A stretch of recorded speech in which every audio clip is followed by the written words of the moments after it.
Welcome to the Wild Physio Podcast with your host, Andrew Wild. Today, it is Roundtable 2.0 without Jeff Ford. We don't know where Jeff is.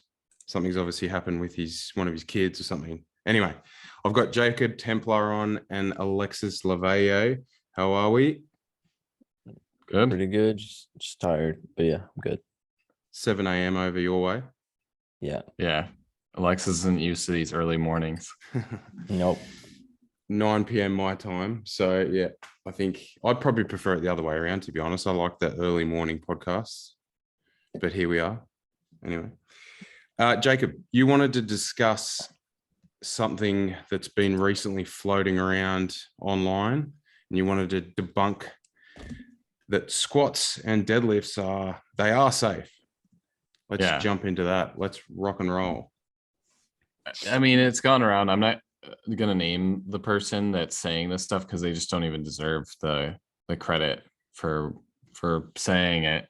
But they have gone on, somehow they got onto a very large fitness podcast, and we're talking about that the risk and reward of back squatting and barbell deadlifting was just not worth it, like the injuries. And from what we can tell, it's just based on like cherry picking of data, taking apart these studies and saying like they're weak. And everybody knows like all interventional studies, like in medicine, mostly suck. Like we already know that that's an issue. There's issues of replication and stuff. But like based on the best evidence that we have, it's very safe for a wide range of population, like from young individuals to like trained individuals to elderly individuals. And we have a bunch of studies to support this stance. So lots of population sets. There's a lot of information that like this style training is cause less injuries per training, 1,000 hours of training than like most even recreation things that people do, like running or like pick up basketball games or stuff like that. And I think a lot of our points is that just because we know that about these other movements too, like yes, they have a higher rate of injuries per 1,000 hours. We don't tell people not to do those things, even though we know that they're more quote unquote like risky. Recreational running can have an injury rate of like 4 to like 32 per 1,000 hours of training. But if somebody comes in and running is either the best option for them related to their sport or something they like to do, I'm not going to be like, oh, you really shouldn't do that. Well, you saw it during COVID when people couldn't go to gyms, they started running, and the amount of injuries that we saw as physios based around, because people were just running more, they went berserk. So it makes sense for sure. And it frustrates me that people still think that, squats and deadlifts, and they spruik this online, that they're highly injurious when they're just not, if you look at the research. Alexis, have you got anything to add? Me and Functional actually broke down, like, we have like a 10-page document on all the injury rate papers because we went on a deep dive. We were going on a deep dive even before that because we noticed some flaws in the injury research of the CrossFit papers, which are, by the way, the risk of injuries in CrossFit is understated. Which is weird. Well, there's like 3 papers on it, but it's understated. But yeah, for running it, the Vader back in 2015 showed that the rates of injuries for novice runners, it goes from like 17 to 33 injuries per hour, whereas for powerlifting, it's like 2 to 4. And one of the critique levied by that guy we're talking about was that the studies were cross-sectional, so they were retrospective. And the problem is that that's going to that's going to underestimate because the injuries, because you can forget about injuries, but you're not going to invent new ones, right? You're not going to be like, oh, I think I got injured like 2 weeks in October, right? You're not going to make up injuries, which is like honestly a fair point. The problem is that if you compare it to other sports, the studies are also retrospective and it's consistently higher there.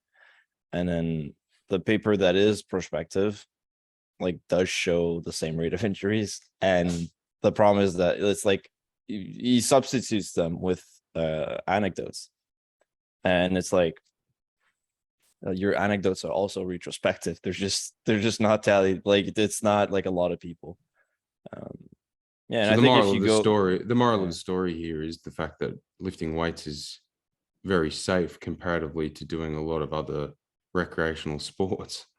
Yeah, but I'd say the one thing that is true is that if you compare training to powerlifting, the risk of injury is extremely similar. So the other sports tend to be riskier, except running. For some reason, running seems to be way riskier. I don't know why.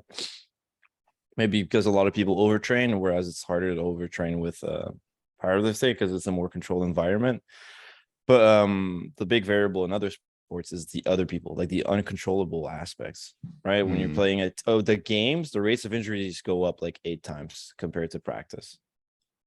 Right. So I think one thing that I learned from reviewing the literature is that it is, when I always thought it was a bit artificial to go like, oh, you're gonna go to the training and then if it's okay, go to the game. For me, it was more like they can stop, whereas in a game they're gonna keep going. But it seems like, yeah, there is a true benefit of doing that, including for concussions and a sporting injury, to actually go through practice for a little bit before going back to sports in the game. Yeah. I think even because I'm doing a research project right now with the local college on so we're like looking at the beliefs of recovery methods in elite level powerlifters. And so as part of the lit review we did, I want to say, like, I recall when we looked through powerlifting literature, there was like there were less injuries actually that occurred in competition than training, which makes sense from a volume perspective. Like, you're exposed to much higher absolute maxes, but there's the total amount of volume in that session is way less. Like, I mean, I've competed before, and then you feel like the next day you're like, great, because you just tapered, you just did a lot of fatigue management so you could peak, and then you do a singular like training day, quote unquote, just with heavier loads and way less reps. Yeah, I'd agree with that. So you're less beat up. As in, you have how many powerlifting meets have you done? I've only done a handful of them. Yeah. But when I did do them, like, I'd go in the gym the next week and feel like invincible, depending, and it depends on the level too. Like, some people really feel smashed up because you add in a lot of other stress. They're psyching themselves up. They've traveled, if it's international, like some people are traveling to a completely, opposite time zone or something. Leads me into the next question about lifting belts, Jacob. So obviously you've competed in powerlifting meets, and I assume that those powerlifting meets are raw. Without belt. Yeah. So why would you train with a belt? When is it appropriate? And should people be training with belts regularly? So I would say, like, raw has different definitions depending on the federation you're in. Some have like a raw as in like no knee sleeves, but you can use a belt, say, for squat. And others means that you can use knee sleeves and a belt and like any kind of straps, like wrist wraps or something like that. From our understanding from our friend, Iliad, he actually did a review on this for us while we're having this discussion. It appears that so one of the things is, I think this is an area where maybe research needs to catch a little bit up, not in a way that, like, I mean, my anecdote means more, as in, like, I don't know if there's been a well enough study to show it as like having an effect that we tend to see. Like, I could tell you, like, if I were to do sets of doubles, there are huge differences in my performance with it. Like, and I don't know if it's enough, or it's such a large effect that I'd be struggling to say that it's only placebo. Alexis, anything to add? I mean, yeah, if you look at the studies that I was so bored by this debate. I was going around the group chat for so long. I was just like, I do not care. I do not care the whole time. But our argument for using it, even though you lift raw, would be that it decreases fatigue according to some studies, and increases lifting velocity, which is strongly linked to strength gains. So it's that the main thing is that if you look at like strength gains, the size of the muscle is like the biggest predictor of strength, right? If you compare strength to like neural adaptations, neural adaptations are important, right? That's why the smaller guys can be stronger, but in trained individuals, at some point, those are pretty much maxed out to a point, or they're close to a plateau, whereas you can get bigger, like there's more room to grow, if that makes sense. So the belt can help you get that muscle bigger because you can accommodate for more volume, like over time if you use it consistently, but then in the competition, you got that muscle mass going and then you can lift, right? Neural adaptations is more about, it's like skipping a rope. You know how to skip rope, whether you have like ankle weights or not. It's just, you need a little bit to reaccommodate. That would be like my argument for doing that. Personally, I do not care. I do not use the belt. Maybe I should. It's just, I don't give a shit. Yeah. I think you do see that the quality of the papers too is questionable. Because the thing is, as I don't know, is that exercise physiology is super concerned about like, let's test different belted conditions so we can actually test for a placebo effect, and how it influences performance and stuff like that. Like the effort that it would take to set up a paper of like such good design for something that in the grand scheme of things is fairly trivial. Yeah. And just for you could put Jacob, EMS on their back. Like you could put like something on their back and say it's like ultrasound stimulating waves, still stimulating the muscle, but it just does absolutely nothing. And you can even put like flashing lights so they see it. And that's the placebo. It's just the hardest thing would be to find a bunch of powerlifters to say yes to that. Mm-hmm. Yeah. And Jacob, for the listeners, how does the lifting belt help?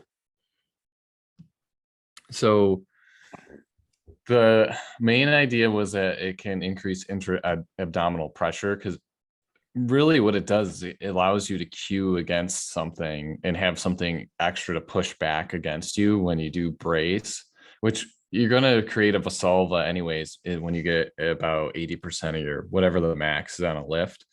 But just give something so that there's extra to push against. And then via that, there's some thoughts on like that it can improve EMG of certain muscles and things like that. But I think what it does is just allows you to become more rigid in certain areas so that you can, maximize as far as physics go, like having like not having energy leaks, or you're allowing expression of force in the ways that you want versus doing other things. So your energy is focused on like moving the weight rather than like controlling certain positions and stuff like that. And so just more efficient. If someone starts using a belt, is there a certain percentage increase in, say, velocity or weight lifted that they should expect with, say, a deadlift and a squat or something like that? Or is it just way too hard to make that determination? The couple of papers I have looked at that found a difference in the rating perceived exertion by 2 to 3 out of the 10-point scale. So reduction by that much, and average velocity increase of it was like 14.8%, which can be a significant difference as far as like the speed, which then translates better into neuromuscular adaptation and things like that, because there's newer body of evidence now. And you'll see people like data-driven strength and some of the people that are studying their PhD under Eric Helms over there in New Zealand, is that they're finding that you can achieve fairly good strength gains and even hypertrophy gains just by doing this velocity-based training, and it's far less, I think, fatiguing, and like the weights that people are using are a little bit lower than they would maybe expect to be using, because you're focusing on the speed at which you're moving the weight. So it's actually taking in the power part of powerlifting, and they're finding good results with that. Anything to add, Alexis, before we jump on to the next topic? No, let's jump. You hate this topic. Yeah, I really hate it. All right, well, you can start the next topic, movement screenings. If we're talking about the FMS, which is the most prominent one, there's 3. Me and Functional also doing another podcast episode on this. We have like 5 episodes going, but there's 3 systematic reviews. 2 say there's one about the FMS and athletic performance. It does not predict athletic performance. Your score you get on that functional movement screen. There's another one on pain and injuries. It does not predict pain or injuries. And then there's a newer one that came out something like 2 years ago, and it showed a difference, but only in people like a very bad score, and was only with very high risk of bias studies. So you can believe what I want. I think it's bullshit personally, because like, hey bro, what better way? I don't know. Sorry. Jacob. Yeah, I I don't ruined think the it audio matters. now. And I think if it does, it's probably because the person might be a little bit injured already. Right? Like if you have some shoulder pain, you're not going to reach as much. And the shoulder pain might just be promorbid symptoms that are suggesting that something's going to pop up soon. Yeah. So do you think it has no utility? It's useless, or? I mean, if you're a personal trainer, if you haven't had a formal training on how to screen for, stuff that you should be looking on. But as a physio, yeah, I think it's useless. Just use your clinical reasoning, right? I don't need to know your ankle mobility if you have shoulder pain. And like the FMS will make you go through it. And it's long. Like I've done it for when I was playing college soccer, and yeah, they made us do it. And I mean, it was cool, but I didn't know how relevant it was, like the shoulder mobility stuff for a soccer player. I guess we do throw-ins, but I've never seen someone get injured doing that. So yeah, kind of odd to me, honestly. I would not use it as a physio. Yeah, agreed. Jacob, anything to add? Yeah, I mean, I agree with that. Like, there's no need to use it because it doesn't predict or help you define anything meaningful. Like even as a model, just to give you some structure, to help your reasoning, which the only thing that matters in is to have a model is to give you structure and just help you figure out, because things and organize your thoughts. Like it doesn't provide anything better or in enough of a way that I wouldn't say that there's other models that actually probably give you a better approach to care and like how to look at somebody and like do things with people. And it doesn't predict injury. It doesn't really help you do anything other than make people better at that specific screening tool. Yeah, the good like I think, I don't remember if the Y balance test is part of the FMS, but it does seem to predict ankle injuries. But if you look at it, it's a test of balance and strength, and those are, we know that those predict injuries, and that stuff that trains that, the Bo Larson systematic review from 2014, right? Strength training was the best intervention to reduce injuries, and then the second best, that was like a 66% reduction in injuries, and then the other one was balance and proprioception, like landing rehearsals and stuff. That was like a 38% reduction in injuries, and stretching was 0%. The FMS is like 90% mobility stuff, so you would like assume that that's stretching, right? Stretching related. Whereas the Y balance test is a mix of strength and balance. You're reaching really far and you have to do like a pistol squat to get a great score. So if you can do that, you're probably strong, and your ankle probably is good balance.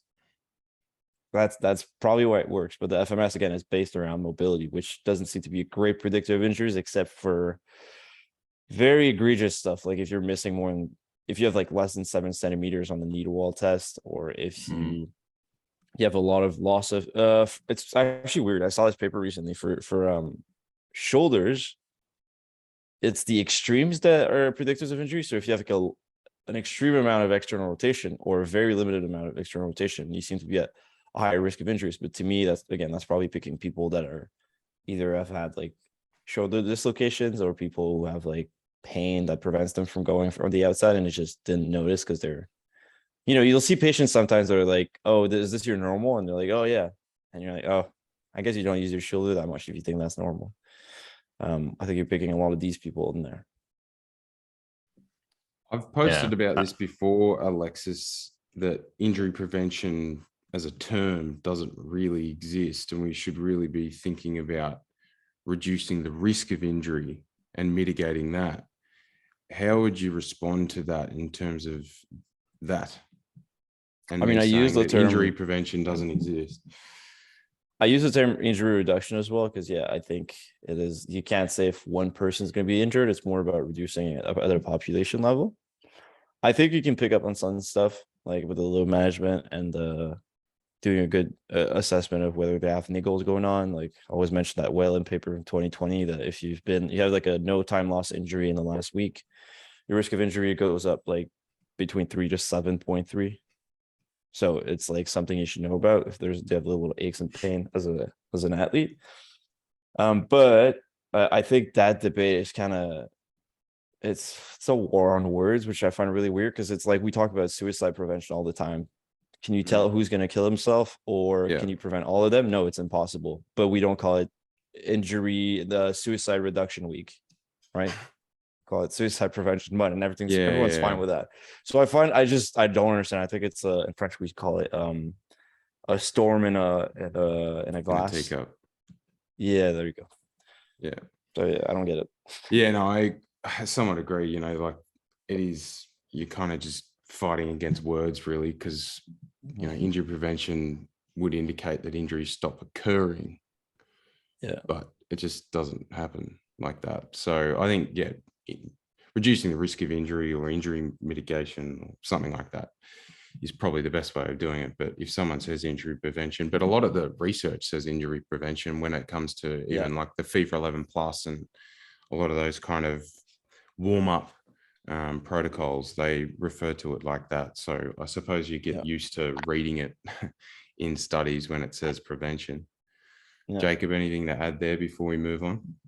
I mean, I would just tell people, like, get stronger, be strong in different positions. If your sport has, very common positions that you would get into like a lot, or, potentially, like, say for somebody who's doing like cutting sport, maybe you do stuff to train like different knee positions purposefully, because you're going to develop better strength and robustness in those positions to handle, because a lot of the like field sports or non-barbell sports, it's about the velocity as well, not just the total like absolute weight, I guess, because that's why we it's like the envelope of function. You either not ready for like this absolute increase in load, whether it's like a jump or a certain speed, or it's something trivial over a long period of time. Yeah. All right. Next question. Unnecessary surgeries. So this was a topic that we wanted to discuss. I'm currently reading a book called Hypocrisy by Dr. Ian Harris at the moment about the tagline is how doctors are betraying their oath. Now let's just go through a couple of the surgeries that you would have seen during your careers that really aren't effective. Alexis, I'll start with you. Well, if someone wants bigger boobs, I don't mind, honestly. If that's not necessary. I'm kidding. Yeah, I think the meniscectomy is going under fire, because the argument before was that, it really works. You need it to prevent OA, and then papers came out and compared it to just exercise with the placebo surgery, and they're like, probably not that great. Then the argument was like, if it's only if it's acute injuries that it matters. And turns out, that's not true either, but you can come back to sports faster if you do get the surgery. If I recall, the argument against is that it might increase the rates of OA. Sorry, no, that's not it. Yeah, no, it increases the rates of OA, because if you remove something like 20 to 34% of your meniscus, which would be like a typical meniscectomy, the stress on the fiber cartilage of your knee goes up 350%. That's a very old paper. I don't remember the title, but certain about the stats. And that the problem with that is it's not that stress is bad. It's just it's gonna put you very often at like extremes where it's hard to recuperate from, right? Because your fiber cartilage can definitely adapt with running. We've seen that with like a lot of papers, but I mean, to a point, right? That's why if you compare elite athletes to novices, the elite athletes get injured more. It's just they're always pushing their biological potential. Then that brings them injury-wise and even health-wise sometimes close to sedentary people. Not health-wise, that's an exaggeration, depends on what, but It's like a U-shaped curve, right? The amateur athletes and even like elite athletes that are, you know, collegiate but not professional, their rates of injuries and are pretty low. But mostly like their health is much better in terms of their knees, right? They have much less OA. Like Alter Kelly did a systematic review on this in 2017, and yeah, it's like starkly different. They're like you're at a better advantage if you don't run professionally, for instance. Yep. I don't remember. Jacob, anything so to add? mastectomy. There's quite a few of them that I have done. I did a series on mastectomy. This was maybe a couple of months ago now, and then I did one on knee replacements, which is a very controversial surgery to talk against. But the problem was, I mean, the problem was that when you look at it, the research is that there's only one randomized control trial. The people that were in the actual replacement group had far more adverse events than those that were not. The adverse events that occurred were much more serious. Like there are things like blood clots or cardiac issues or like infection, something like that, typically. And then when you look at the long-term functional data, there's not very good evidence that the people who need replacements the most, and this is in countries where there's long waiting lists, there's, you know, all these things that are done beforehand to hopefully try and prevent you from getting to the point where you would get the surgery. They tend to have the worst functional outcomes and the highest risk of mortality after the surgery. So it's like there's a lot of risk there, and there's no guarantee that you're going to get back even within a 10-year time period to what would be considered either your prior level of function or what is considered to be average just for your age group. And then you consider the fact that the people that are getting it done also have more than one comorbidity, so one or more health issue, and having those increase your risk for having some of these adverse events. You know, the leading causes of death prior or after this, is either like a blood clot, which causes either pulmonary embolism or heart attack or stroke, or gastrointestinal issues. So which you would see commonly, these people are prescribed anti-inflammatory drugs after, which are going to increase your risk for having GI bleeds anyways. And then for some reason, malignant neoplasms, where I don't know enough about that area, and it may be that just because they're in poor health, they're more likely to be the people that experience like some kind of cancer after this. Those are all the things that, you know, so it's like, and when you look at the guidelines for OA, the issue is that people are coming in and telling like their primary care or their PT or someone like, my knee hurts, and they're at a stage where something could be done about this, and then nobody's doing anything until they get to the point where it's like, oh yeah, you may want to consider a knee replacement. Yeah, we're gonna get one in 5 years. Yeah, they just go, oh, you probably need one in like 5 to 10 years. Super helpful. Doctors keep doing that to every patient. Super cool and very helpful. And the thing that was very interesting to me is that when they looked back at the quality of the care that people received, this shocked me that it was better in the US than in countries with more single payer systems. So like Canada was like 22% of the people got concordant care with guideline management, versus in the US it was like 57%. This book that I'm reading at the end of the first chapter, Dr. Ian Harris, he mentions that this is a good way to go about it if you're in a consult, if you're a general person in the general population. Ask these questions of the doctor. Has this treatment been proven to work in high quality studies? What were the actual results? Are the benefits worth the risks? What alternatives are there? And what would happen if I did nothing? Yeah, those are good questions.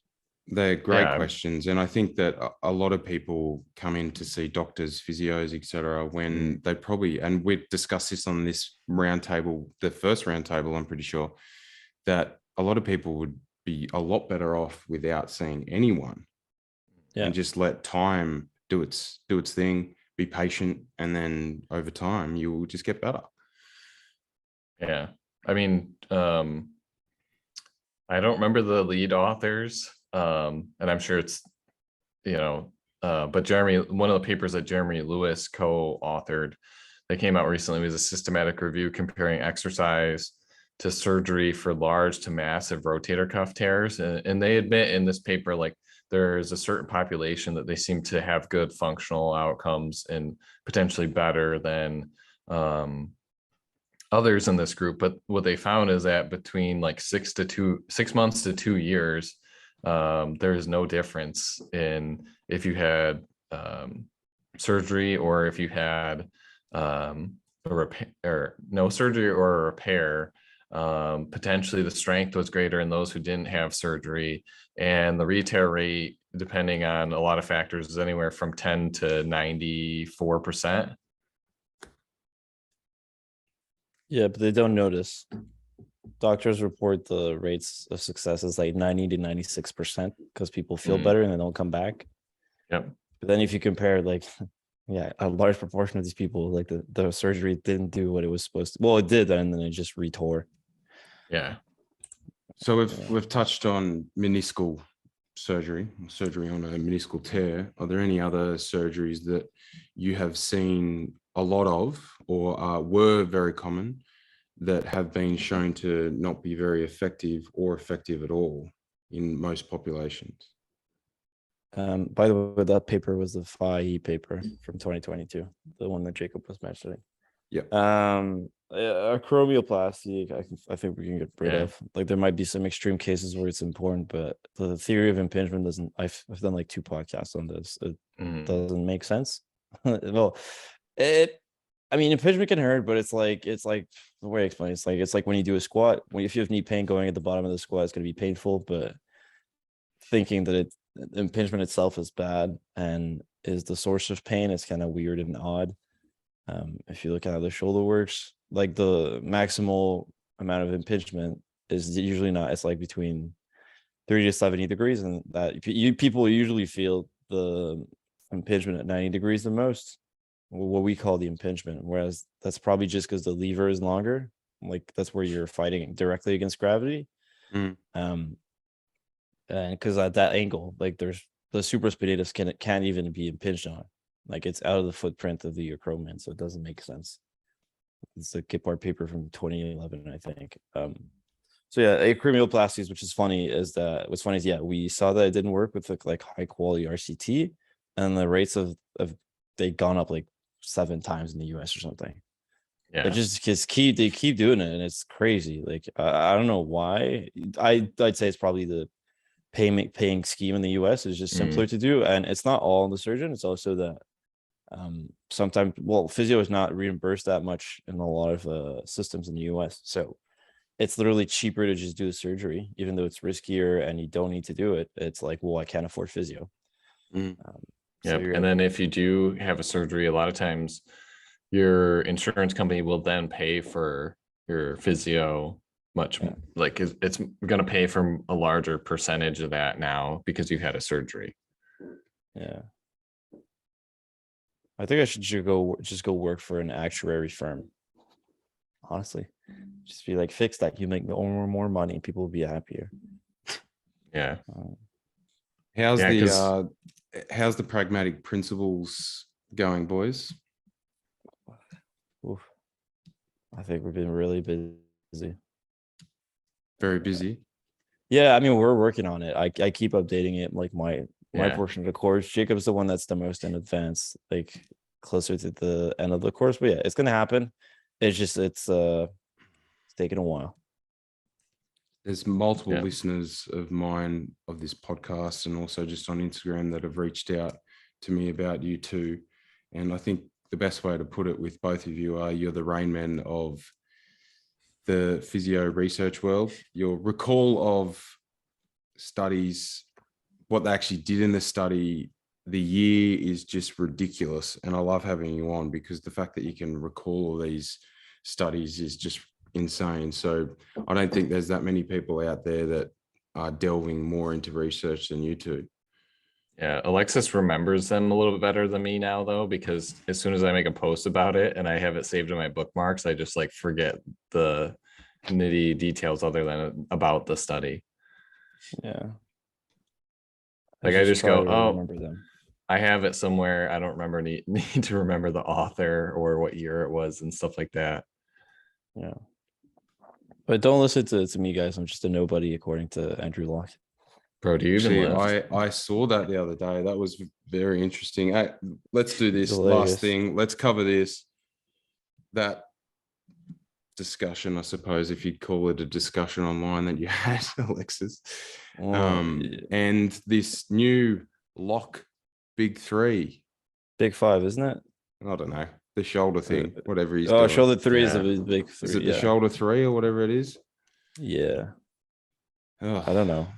He's I don't know. I don't like to give credence to that guy because I don't think he's read anything not written by Miguel in the last what is it, 70 years? And I think it's been like 20 years.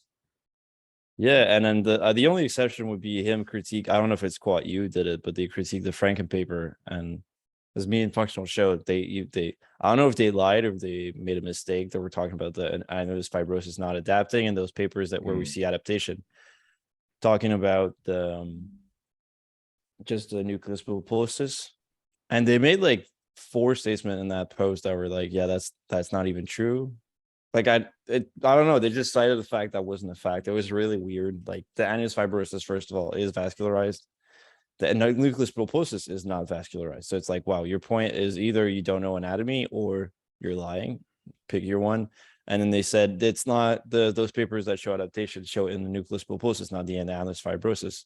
And those same papers, if you actually look at the paper, they're like, no, like 30% of the adaptations were at the annulus fibrosis. So I don't know. And then I was talking to him for months in the DMs, being like, I'm gonna do a paper like a post. Do you mind reading it? And he was always like super nice.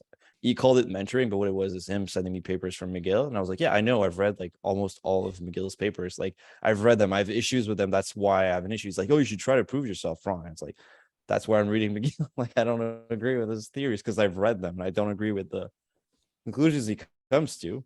And then when I sent it, he just started insulting me like massive. Yeah. He thought I was a fucking idiot. And yeah, it's pretty funny because again, he called me nobody and it's like, who have you trained world records? But he told the same thing about Greg when we're talking about DM, Greg Lehman, which I mean, an appeal everyone to knows authority. it.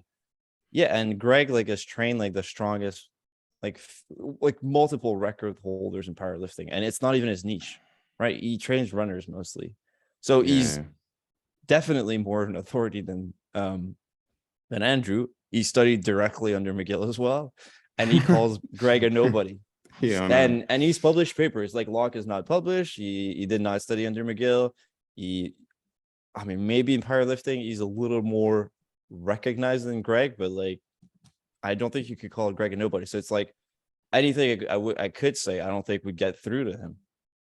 Yeah, and even like if Greg can, I don't engage him because I'm like, bro, like I just don't flaunt the fact that I've rehabbed like dozens of these powerlifters that are well known in the natural circle. Like one of them is a Hall of Famer that if I said every single powerlifter that knows what USPL or IPF is would know who this person is.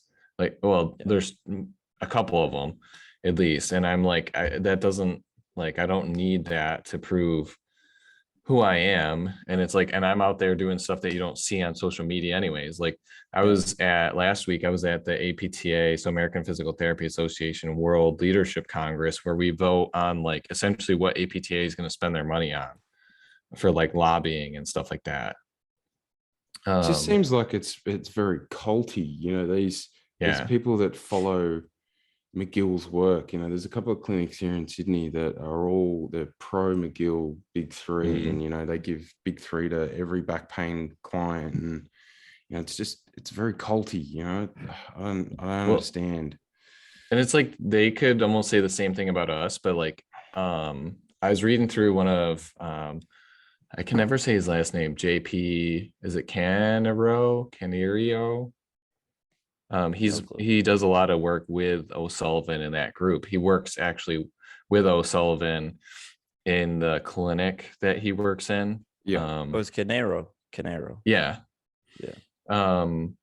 So I've been reading some of their stuff on CFT, and I have issues with sometimes the way that they portray the language in these papers, and other things like that. Like I can understand where they to the way they're phrasing some things is to not get confused in the way that they'll present sometimes an idea, but the way they're presenting it to me, at least where I am with this stuff, as I would be like, well, the way you're presenting it here, it makes it seem like you're being mechanistic and things like that. But I'm being nitpicky because of this other background that I have and things like that.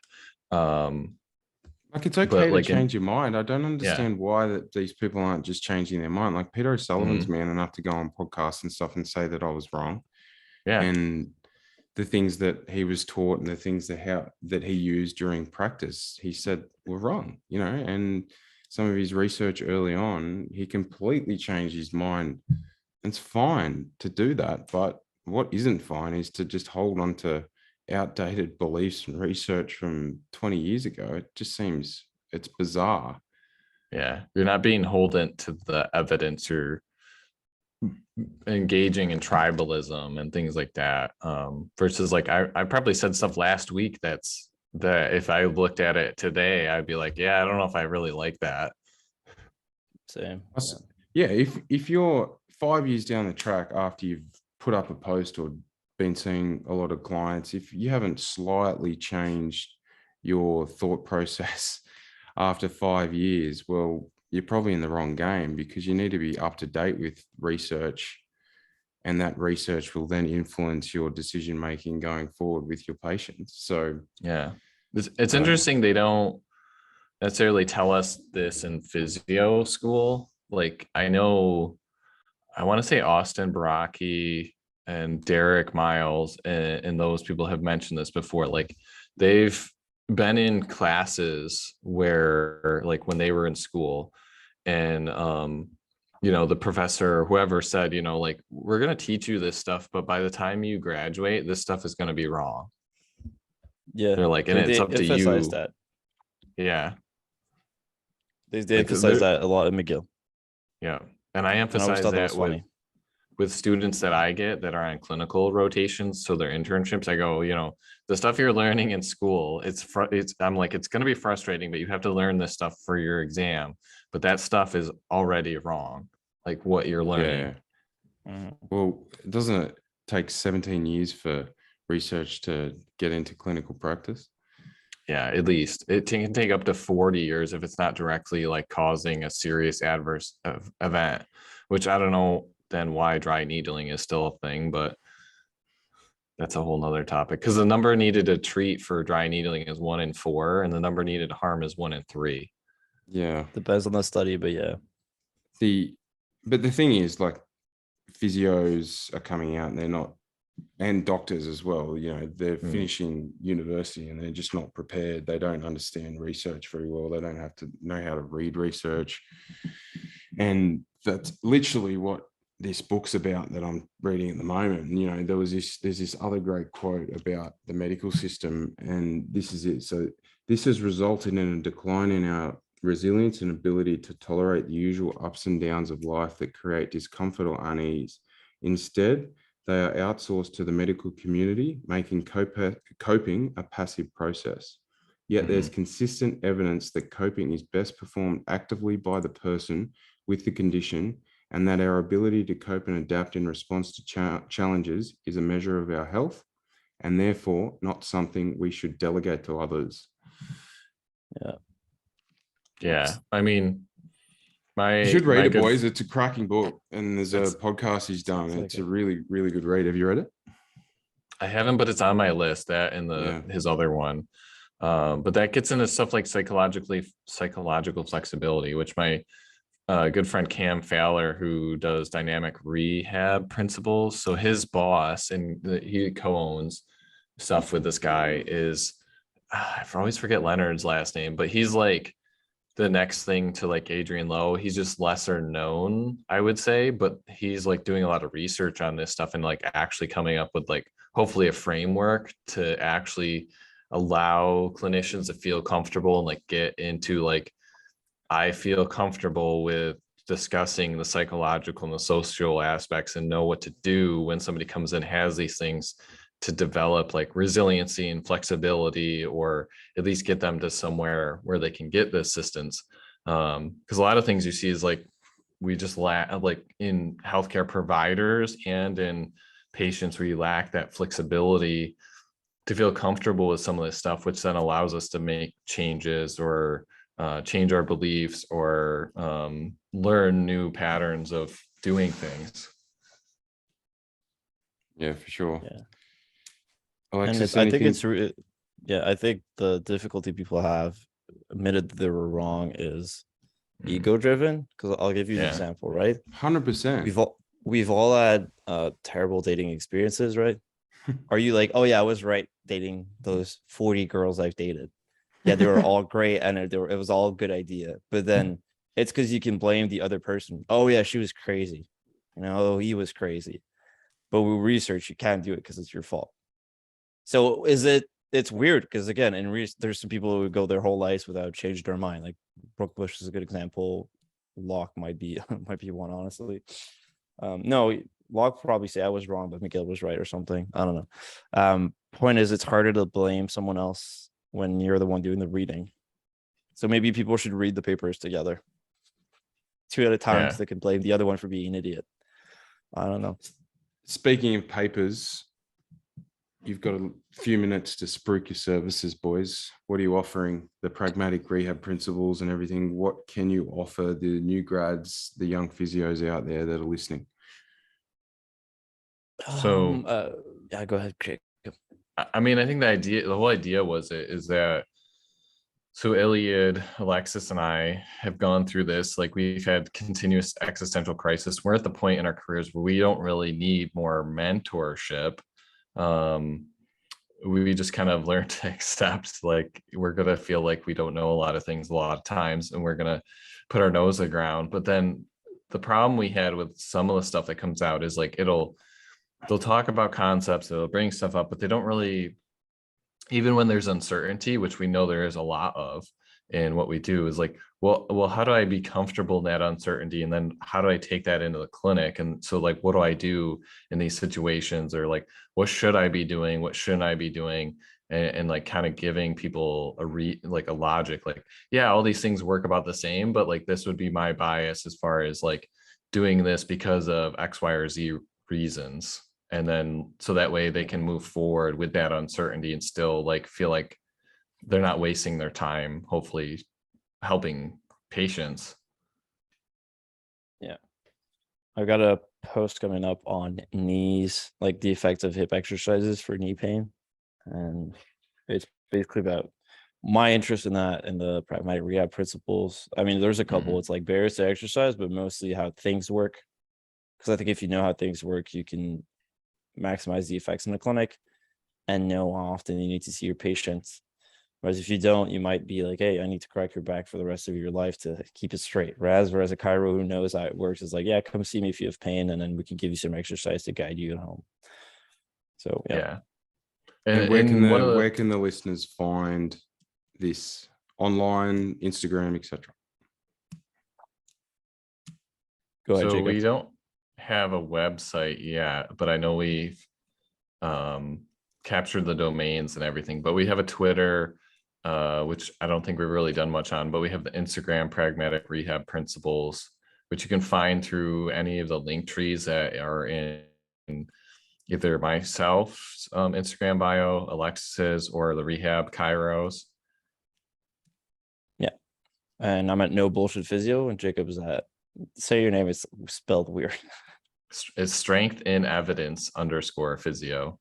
And then I just started coaching through ATP Performance for powerlifting, or like, I have people that are probably going to be my clients that are like physios, but don't really want to program for themselves, kind of thing. Nice. Great. Well, thank you very much for your time again. It was a pretty relaxed podcast tonight. Feels a little bit weird doing it without Jeff. Man down. Golden voice. Next time. He does have a golden voice. I'll agree with that. We'll have to tee one up again maybe later on this year or early next. And unfortunately, Jacob, I can't make it, mate. It's too far to go for me when I come to the States. I looked into it. That's it's right. too far. Maybe another time. Another time. Yeah. Or you got to just come out. You got to come out here. Yeah, you can host us when we get courses going. Yeah. And get enough people going that we can cover our travel expenses. Yeah, justified. Buy one pineapple in Australia. I reckon That'd you be do pretty well, to be honest. There's a lot of physios here that I know that follow you. I think if you two came to Australia and you did a course at my clinic or something like that, I reckon you'd get a fair few. Just food for thought. I was at the Leadership Congress last week, and some of my friends that I know from social media there were like getting recognized and stuff. And I go, bro, if we were in Australia, like, do you know how many people would probably be coming up to me right now? Because just you guys are amazing as far as your engagement and like being vocal and like doing all the things that I wish more physios here in America would be like. That's gonna make me work harder on the courses because I was like, I want to go to Australia, but it's expensive. If we can do a world tour, I can just travel a world that tour. way. Yeah, I just go to Sydney, Melbourne, and yeah. Okay. I've got a spare bed here, boys. We can just chuck in the queen bed. You can bunk together. It's just a quick walk up, 5 minutes to the clinic. You can do your course there, do a 3-day course, 3 different people, bang, paid for. Okay, I called tub bunk, but yeah, okay. All right. I want to head out. I gotta go to work. Thanks, guys. Appreciate it. Thanks for having us. Do it again soon. And as usual, stay strong.